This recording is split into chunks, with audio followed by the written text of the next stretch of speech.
حضرت حفصہ اللہ کے رسول کے پاس آتی ہیں اور یہ سوال پوچھتی ہیں کہ میرے بھائی نے ایسا ایسا خواب دیکھا ہے. تو اللہ کے نبی مسکرانے لگتے ہیں اور اللہ کے نبی کہتے ہیں کہ کوئی پریشانی کی بات نہیں ہے, تمہارا بھائی بہت اچھا انسان ہے, نعم الرجل عبداللہ, عبداللہ بہت نیک انسان ہے, بس ایک چیز کی کمی ہے, لو کان یصلی من اللیل, بس رات میں اگر وہ تہجد پڑھنا شروع کر دے تو سونے پہ سہاگا ہو جائے گا. کیا بات ہو جائے گی. اتنا سننا تھا. حضرت حفصہ نے آ کر کے اپنے بھائی سے کہا کہ اے میرے بھائی, اللہ کے رسول نے یہی کہا ہے کہ عبداللہ بہت اچھا انسان ہے, بس ایک چیز کی کمی ہے, رات میں تہجد پڑھنا شروع کر دے. عبداللہ ابن عمر رات میں تہجد نہیں پڑھتے تھے, عشاء پڑھ کے سو جاتے تھے, سیدھے فجر میں اٹھتے تھے. لیکن جب نبی اکرم نے یہ بات کہی, حدیث کے الفاظ ہے, بخاری کی روایت ہے, اس دن کے بعد سے عبداللہ ابن عمر کبھی رات بھر سوئے نہیں. کبھی ایسا نہیں ہوا کہ پوری رات سوئے ہوں بنا تہجد پڑھے, بغیر تہجد پڑھے عبداللہ ابن عمر کو نیند نہیں آتی تھی. میرے عزیزوں, جمعہ کا دن آپ نے گزارا ہے, اور جمعہ کے دن کل آپ جب فجر کی نماز آپ نے پڑھی ہوگی تو فجر کی نماز میں امام صاحب نے سورہ سجدہ پڑھی ہوگی, اور سورہ سجدہ میں آپ نے یہ آیت پڑھی ہوگی, تتجافا جنوبہم عن المضاجع یدعون ربہم خوفا وطمعا. میرے نیک بندے بستر سے الگ ہو کر کے اللہ کو یاد کرتے ہیں. میرے نوجوانوں, تہجد کی عادت ڈال لو. اگر زندگی میں کوئی پرابلم ہے, کوئی سمسیا ہے, کوئی دقت ہے, تہجد پڑھ کے اللہ سے مانگو. اے اولاد سے محروم جوڑو, اے میری بہنوں جن کے گود میں اولاد نہیں ہے, اے میرے بھائیوں جن کے گھر میں بچوں کی کلکاری نہیں گونج رہی ہے, ذرا تہجد پڑھو اور خلوص سے دل سے اللہ سے مانگو, انشاءاللہ تمہیں اللہ اولاد بھی دے گا. اے جاب کے لیے پریشان بے روزگار نوجوانوں, ذرا راتوں میں تہجد پڑھ کے اللہ سے مانگو, انشاءاللہ آپ کو حلال روزی ملے گی. جو سوالات دنیا میں کوئی نہیں سنے گا, میرا رب سنے گا. میرے بھائیوں, اللہ کے سامنے جھکنے والے بن جاؤ, اللہ کو پکارنے والے بن جاؤ.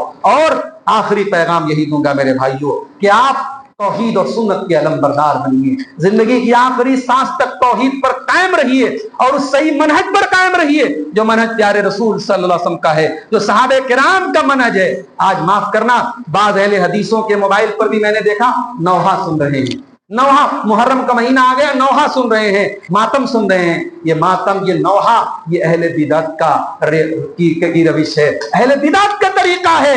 حسین کے نانا نے کبھی ماتم نہ کیا, حسین کے والد نے کبھی ماتم نہ کیا, حسین کی ماں نے کبھی ماتم نہ کیا. یہ ماتم کرنا نہ حضرت حسین کی تعلیم ہے, نہ ان کے نانا کی تعلیم ہے. ہمارے نبی نے تو یہ طریقہ سکھایا ہے. پیارے نبی کا اپنا بیٹا ابراہیم انتقال کرتا ہے اور پیارے نبی اس کو گود میں لیے ہوئے ہیں, اور وہ بیٹا دم توڑ رہا ہے اور پیارے رسول کی آنکھوں سے آنسو بہ رہے ہیں. آپ کا بیٹا دنیا سے جا رہا ہے اور آپ روئے جا رہے ہیں, اور روتے ہوئے کہتے ہیں ان العین تدمع والقلب يحزن ولا نقول الا ما يرضى ربنا وانا بفراقك يا ابراہیم لمحزونون. اے میرے بچے ابراہیم, تیرے جانے سے تیرا باپ رو رہا ہے, تیرے باپ کی آنکھوں سے آنسو بہ رہے ہیں, تیرے باپ کا دل غمگین ہے, مگر تیرا باپ اپنی زبان سے کوئی ایسی بات نہیں نکالے گا جس سے اللہ ناراض ہو جائے. میرے بھائیوں, محرم کے اس مہینے میں اپنے بچوں کو بھی بدعات سے بچاؤ اور خود بھی بدعات سے بچو.